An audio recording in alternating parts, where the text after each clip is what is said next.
FemNews. My name's Sarah Levo, and this is Ellen Solaris. And today we're talking about an important topic that many of you probably know very little about: violence against women in the military. This is an extremely important issue.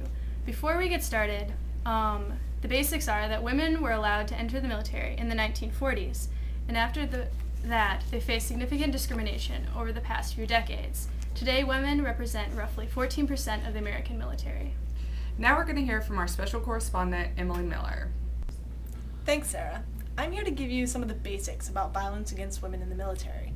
According to the Department of Defense, 1 in 3 women soldiers are raped while serving in the military. The majority of women were sexually assaulted by fellow service members, and about 80% of rapes in the military go unreported. The majority of the offenders reported go unpunished for their crimes. Why are these women not reporting?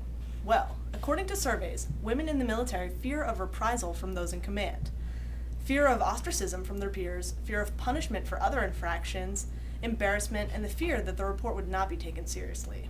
So in most cases, fear keeps these women quiet. Now back to the studio. Thanks, Emily. Those statistics are pretty appalling. Let's go to our correspondent, Sarah Hema, to hear about what the government is trying to do to prevent these crimes. And here's to you, Sarah. Thanks, Ellen. As my fellow intern, Emily, has already explained to you, the statistics on violence against women in the military are staggering, and action needs to be taken. The sexual violence is a serious issue facing women, and until recently, the government has put forth very little effort to right these wrongs. A number of highly publicized events were what it took to get the government's attention to start seriously looking at this problem. One such event was the Tailhook Convention in 1991. Tailhook is an association comprised of active, reserve, and retired Navy and military officers. At a social gathering at the conference, this led to different room suites trying to outdo each other in terms of drunkenness, degradation to women, and public nudity and sex acts. There were also several investigations of sexual assaults at military academies that have been highly publicized in the media. In order to take action against these problems, the Department of Defense created the Sexual Assault Prevention and Response Office in 2005. This office works to help victims, prevent violence through training and education, and to help keep the military accountable. Consequently, reports of sexual assault rose 40% between the years of 2005 and 2006 due to the safer environment women felt they had. The recently publicized and suspicious deaths of Levine Johnson and Maria Lauterbach have further raised awareness about this issue.